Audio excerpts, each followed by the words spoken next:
Hey guys, welcome back to another video. It's obviously, you guys know who it is, it's that XR8 guy.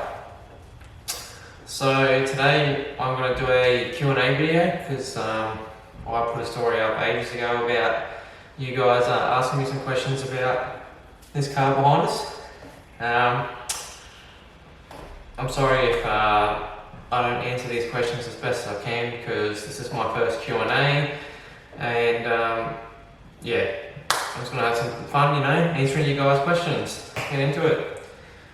So, Justin asked, Justin.MichaelIzzy, he asked, what exhaust setup are you running? Now, I'm currently running a custom system. I'm running Hurricane 1.7/8 4-in-1 headers, all the way down to two high flow cats, all the way back to a dual exit Hurricane muffler. I'll try and put a video in.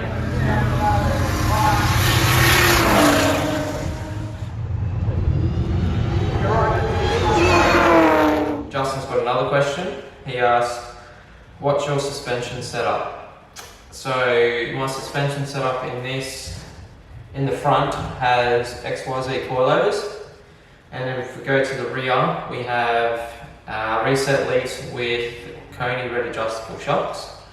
I got them put in a couple of years ago. So the coilovers got put in 2018, late 2018, early 2019, I think, around that time.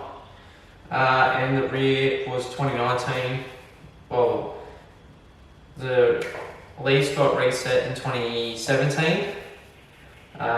And then, so 2016, sorry, so the end of 2016 when I came back home from my overseas trip, I lowered the rear.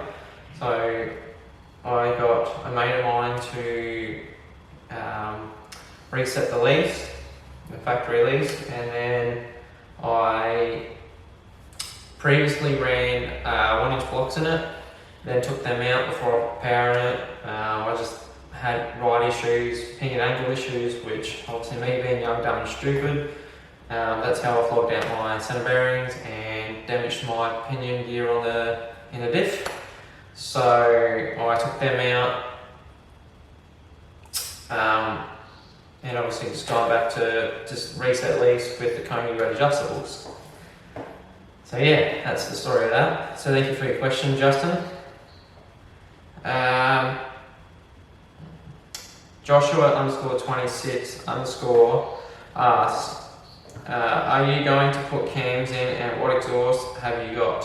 The second part I just covered, and 2 questions ago. Cams, I've heard a lot of people running cams in these things. It would be cool to run Knoll cams in it, but I'm not sure what games I'll get out of it. I know a lot of people are running cams when they've built the motor, but I'm not too sure stock.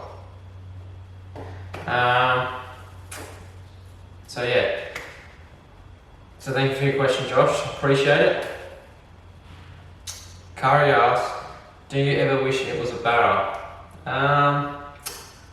Not really. I don't really particularly wish that it was a Barra because a lot of people I know, like my mate Brandon, Luke, just a lot of people I know already have Barras. They've already done the mods and pushing power of excess of 600 to nearly, like mostly pushing 1,000 nowadays. It was just the fact I've been a V8 boy and I've always wanted a V8. I don't have anything against Barras. They're quick. They've got a lot of R&D, and obviously cheaper to get power out of. Sorry, but no, I don't think a Barra is going to sound as cool as one of these. Just putting that out there. So thank you for your question, Kari. Kane.max asks, end product. I wouldn't say it would be an end product. It's currently in a spot where it was my goal what it is now, sitting at, is what my power goal, my reliability goal is, and I wouldn't change anything for the world.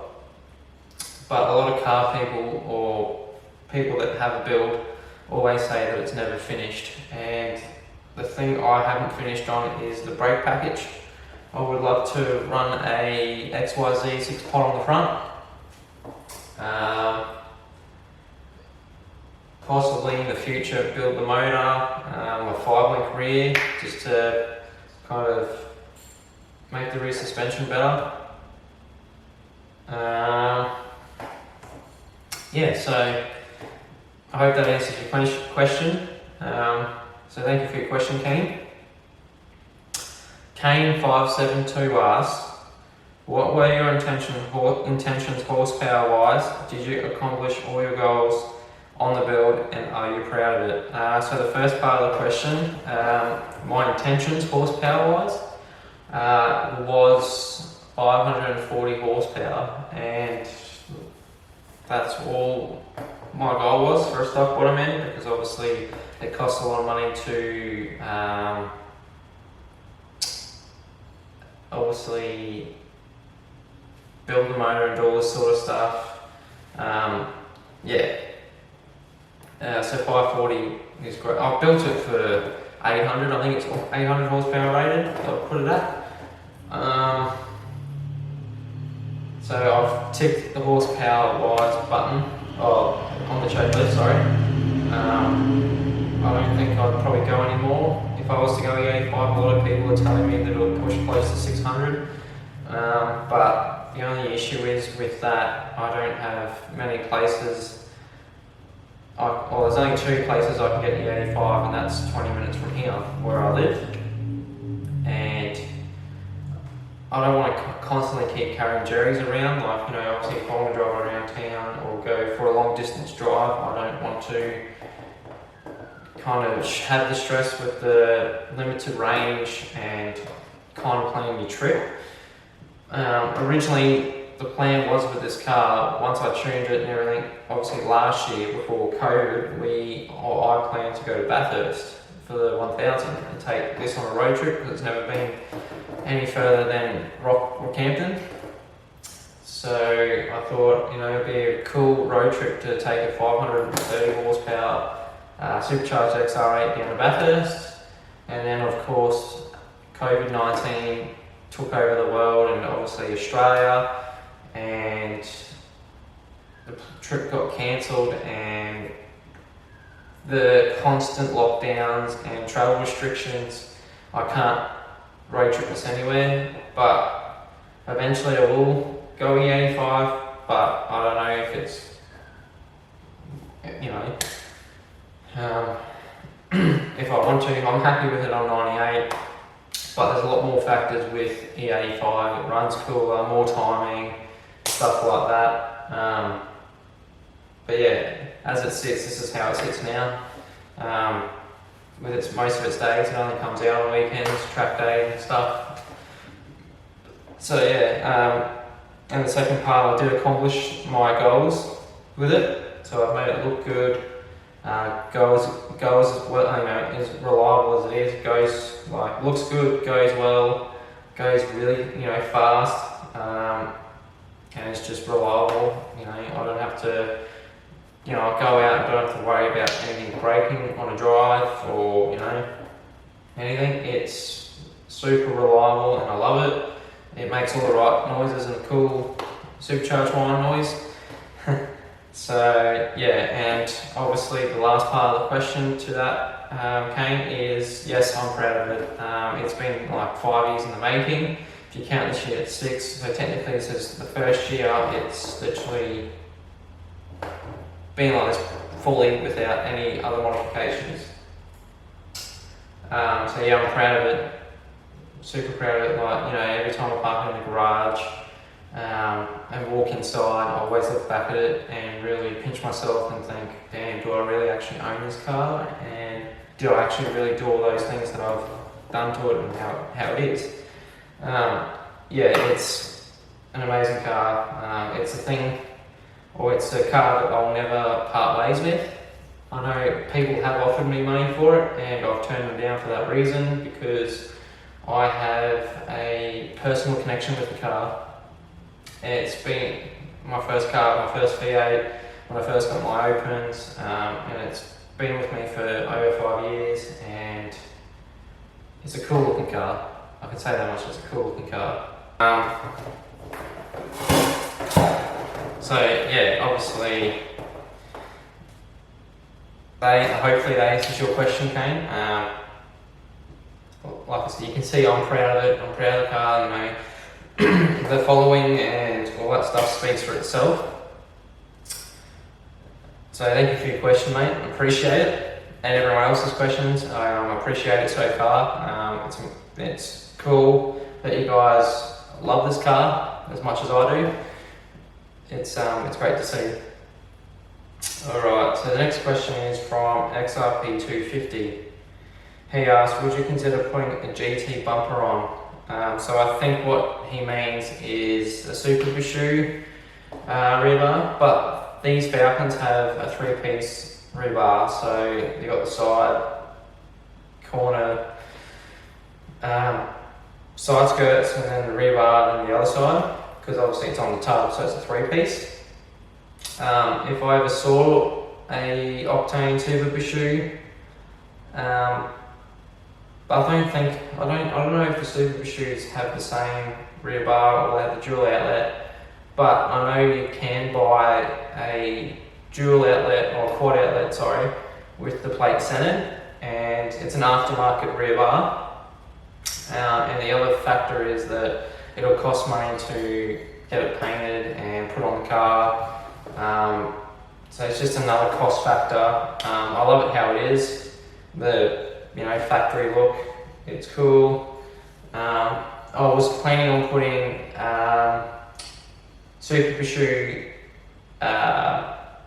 side skirts on it. I had one lined up. It was an Octane, obviously Octane FGU. It was a Super Bishu. It was written off, and the side skirts, the front side skirts, were perfect. Obviously the tub side skirts are the same on every ute, but the front skirts on the Super Bishu, the cab skirts, were the ones I was looking for, and at the time I didn't have the money and I really wanted them.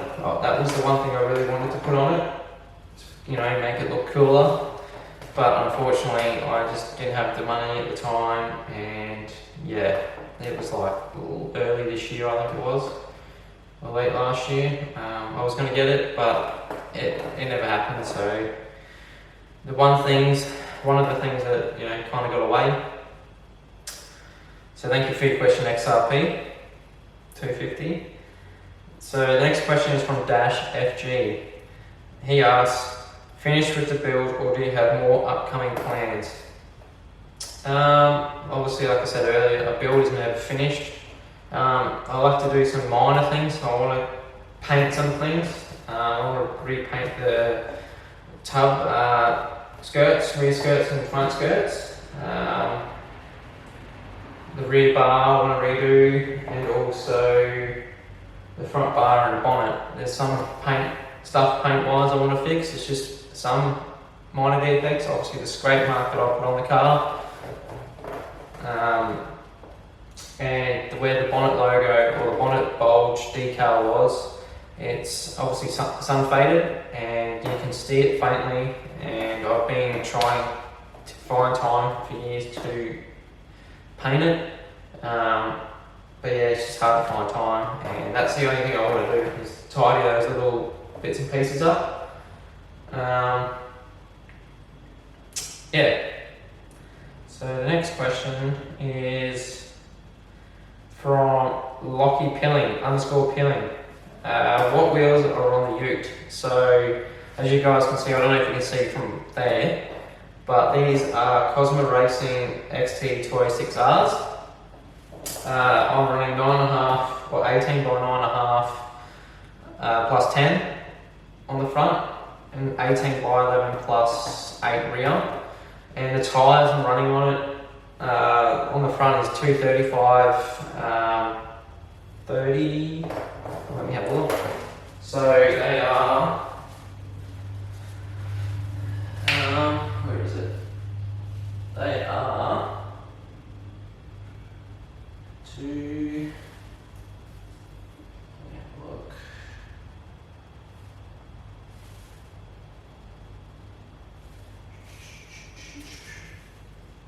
They are 235, 40, 18, and these are 35 profile rear. So they're a 285, so 235, so 235, 40 R18, 285, 35, 18 is on the rear. There's some sticky stuff, so the Nankang NS2Rs. They're good stuff, would recommend.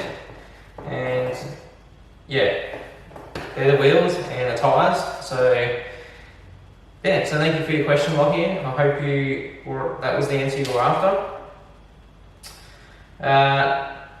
Nathan.Oakley asks, how come it's still a dual tip system? That's just because that's the factory, how it was from the factory.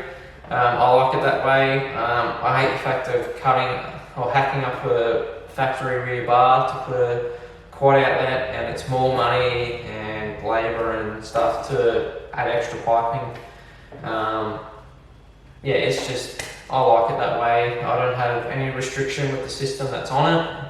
But yeah, it's just, that's how I've kept it, that's how I've liked it. I don't plan on changing it. But yeah, so yeah, that's the answer to that question. So yeah, thank you, Lockie. I know it's probably not the answer you were looking for, but yeah, that's how it is. 4 litre Spoolie Boy asks, how many kilometres are on the ute and did it worry you when it was getting tuned? No, it didn't really worry me about the Ks on it when it was getting tuned. So obviously now it's currently got 217,000, whereas before it had, I think it was like 208,000, I think, when it got tuned. I'll have to have a look at my dyno sheet because it has the kilometres on it. So it's got 217,000 kilometres and it's pushing 534 horsepower. And no, it didn't worry me getting tuned because the maintenance on it, I've serviced it regularly, I've flushed all the fluids, just kept up with the maintenance schedules. So before it got tuned, I drained, put fresh oil filter. I also did the cooling, so I put fresh coolant through it, bled it and everything, made sure it was all good to go, and made sure everything was tight. All hoses and everything were all tight, so nothing worried me when it got tuned. As far as I know, Lee tidied up some stuff. I think some little bit of wiring here and there. There was only minor things. I know I put a bolt or two in the wrong spot, but because I've never put a supercharger kit on myself, I had to learn quick smart, and and he even said for someone that's never put a supercharger kit on, I done pretty well. But it was just good that I had someone that knew, so I had someone come over and help. So Chris, you guys have probably seen him before. He was the one I bought the supercharger kit off, and he obviously had all the idea of how he put it on and took it off, and he gave me some guidance on what to look out for, and what to put where and how to channel it, or run it in a way. So yeah, he helped me out majorly with it, and I learned a lot. So it was all thanks to him. He, massively helped big time, and obviously my other mates as well helped me. In the time of when the COVID was taking the world, I was supercharging this. And I had mates here sinking beers, doing, putting the supercharger on. And it was a 2-week effort. It was just, I wanted to do it right, and yeah, and I'm happy. And it's all props to Real Dyno Performance in Redcliffe, they tune this thing and it's never had an issue. So anyone with a Barra, Coyote, 5.4, they're legends with anything forward. They're forward specialists, and yeah, I'm never worried with this car since it's been supercharged because it's been in great hands. So thank you for your question, 4 litre Sprawly Boy. Sambo asks, debadge the rear swinging. I possibly debadge the rear. I could take the Falcon and XR8 off, but as far as I know with the Ford logo, they have, it's like 2 slot holes. I don't know if it's bolts or it's just slots. That's the only badge that I can't take off because it's got those holes, and then, you know, I don't want to repaint the tailgate and cover those holes up. It's a possibility. I'll see how I go. But I'll have the same issue at the back what I did with the side badges on the tub. You can't see it, but when I first took the badges off, it left very faint XR8 on the side. But you can't see it, but it's been off since 2018. But obviously because they put the badges on brand new and they sit and the sun kind of, yeah, just, you know, fresh paint underneath, and it's like 13 years old. But yeah, so I think it's 12 years old, I think. 12, 13 years old, around that. Yeah, so possibly. So we'll see what happens, you never know. I'll probably be a video on it. So yeah, thank you for your question, Sam. JH_XR6, any other mods to come? Currently not at this stage, but I have put a minor mod on the back of the supercharger intake, on the back of the motor. I had to remove 2 Welsh plugs and put a rear cooling mod on it, so the car doesn't actually heat soak as much anymore. It runs 20 degrees cooler. It was a $175 part, and it changed the temperatures in that car dramatically. I would highly recommend it to anyone that has a 5.4. I'll try and link Carl's page below. He's the one that creates all these kits for these things. He does most of the R&D on his own. XR8 5.4. So yeah, that's the only thing I've done so far, and I did that before All Ford Day, but I haven't done anything else.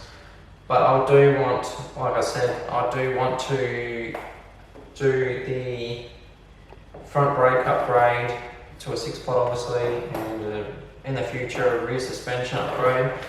They're the 2 main things. In the distant future, possibly a built motor, but obviously parts and stuff are super expensive, especially 5.4 engine blocks. Just a bare block. I've seen bare blocks go for, or short motors go for 1,500 to 3 to 3.5, 4 grand. And yeah, it would be lovely to do that sort of thing, but unfortunately I can't.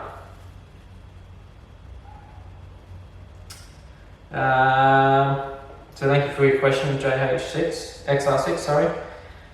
Fries 22s asks, if you could start again with the Ute, would the process look different? I believe the process probably would have been different. It would have been more of a cammed XR8, a 410 horsepower, so around that mark. Just a weekend cruiser, cammed, low XR8.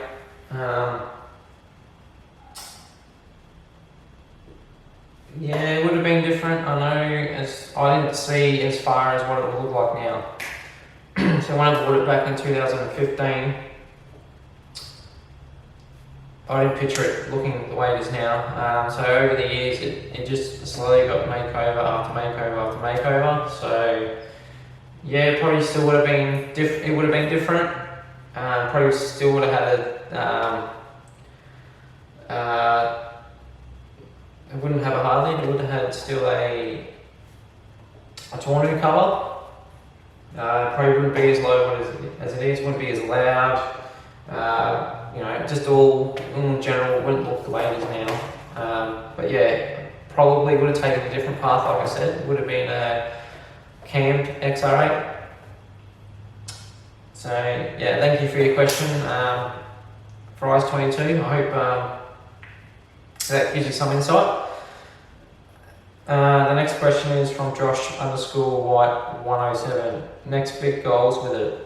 So the next big goals with it would be obviously a built motor. That is not until a long way away. All the parts for it are just expensive. I know pistons, con rods, all that stuff is just expensive. I did have the chance back in 2018, late 2018, I had the chance to buy a set of JE pistons for a stock bore, and the guy was selling them for $900, and they literally retail for like $2.5 grand, and I was like, I should buy this, I should buy it. Like I kept telling myself buy it, and then I just went, no, you don't need it. You don't need it, and I wish I did. I wish I did buy them, just kept them, and you know, it was for all 8 pistons. It was all 8 pistons and con rods, I believe. No, it was piston heads, so I just had to get con rods and stuff.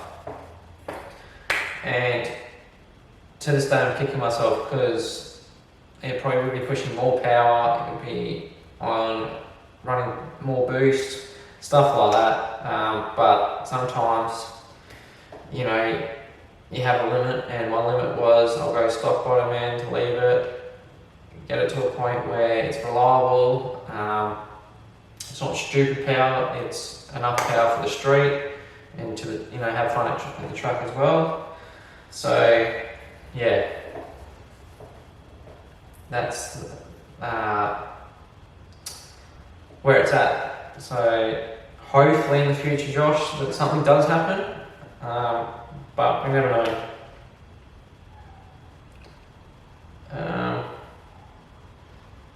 The next question is from Josh Bridgman _68. He asked, does it have aftermarket cams?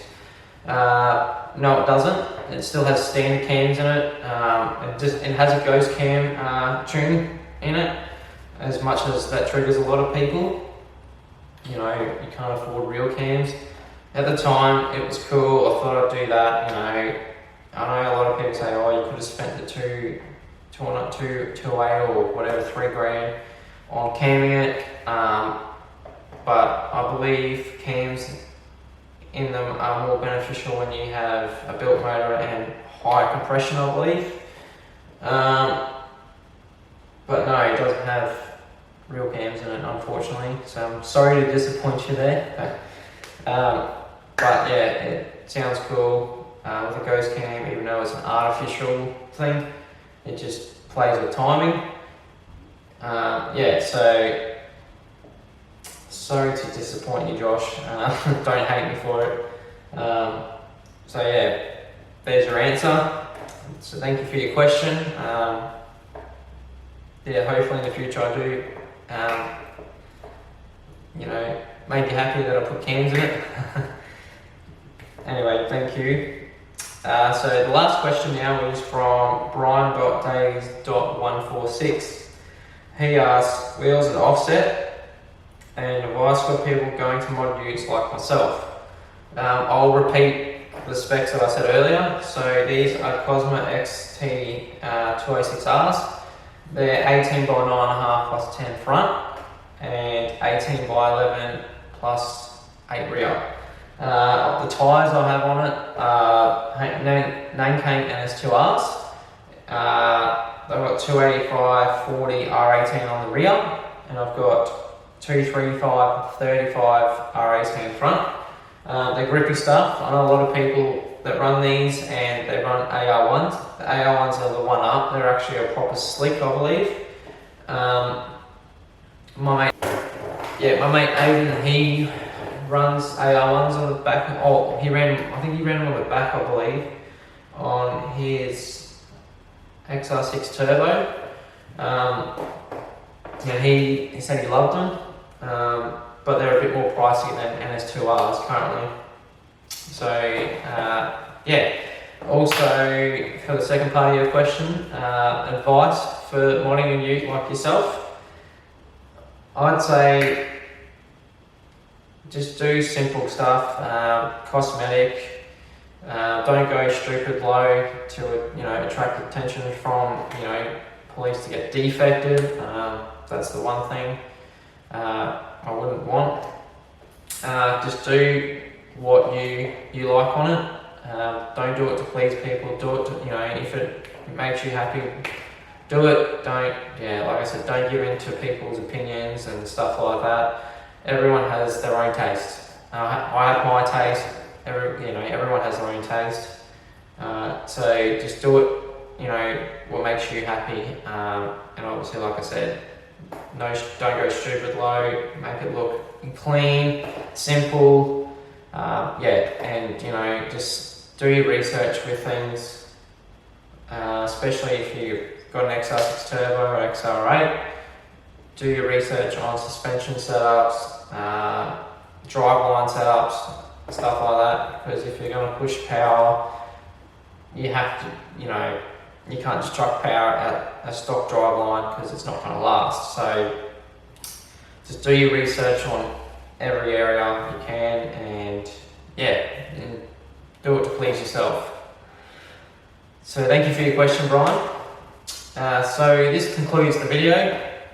I want to thank everyone that sent the questions through. I appreciate it. I'm very, very honoured, for you guys to ask me and for me to answer to them. Thank you for tuning into my first ever Q&A. So I just want to thank you for watching. Hoping to see everyone in future videos. And while I'm on that subject, I want to let everyone know that I have 2 track day videos coming, and I've told everyone that I want to do a point of view drive of this thing.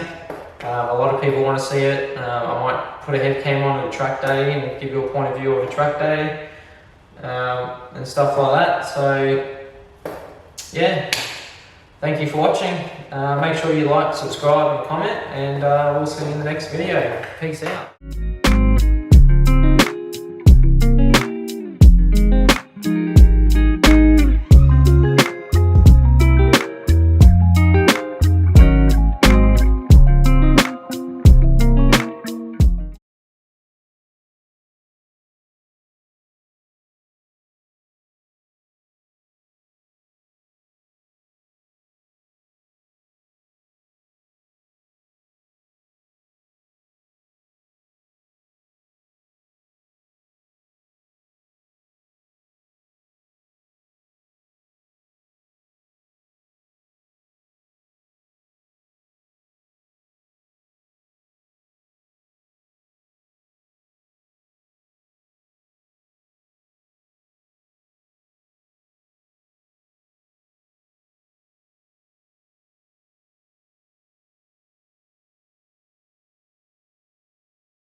Yeah,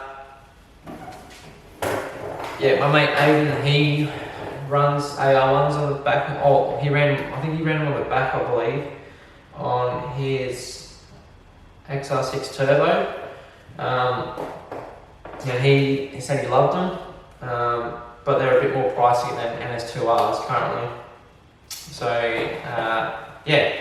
Also, for the second part of your question, advice for modding a ute like yourself, I'd say just do simple stuff, cosmetic. Don't go stupid low to attract attention from police to get defected. That's the one thing I wouldn't want. Just do what you like on it. Don't do it to please people. Do it to, if it makes you happy, do it. Don't, like I said, don't give in to people's opinions and stuff like that. Everyone has their own taste. I have my taste. Everyone has their own taste. So just do it. What makes you happy. And obviously, like I said, don't go stupid low. Make it look clean, simple. And just do your research with things, especially if you've got an XR6 Turbo or XR8. Do your research on suspension setups, driveline setups, stuff like that. Because if you're going to push power, you have to, you can't just chuck power at a stock driveline because it's not going to last. So just do your research on every area you can, and do it to please yourself. So thank you for your question, Brian. So this concludes the video. I want to thank everyone that sent their questions through. I appreciate it. I'm very, very honoured, for you guys to ask me and for me to answer to them. Thank you for tuning into my first ever Q&A. So I just want to thank you for watching. Hoping to see everyone in future videos. And while I'm on that subject, I want to let everyone know that I have 2 track day videos coming, and I've told everyone that I want to do a point of view drive of this thing. A lot of people want to see it. I might put a head cam on a track day and give you a point of view of a track day and stuff like that. So yeah, thank you for watching. Make sure you like, subscribe and comment, and we'll see you in the next video. Peace out.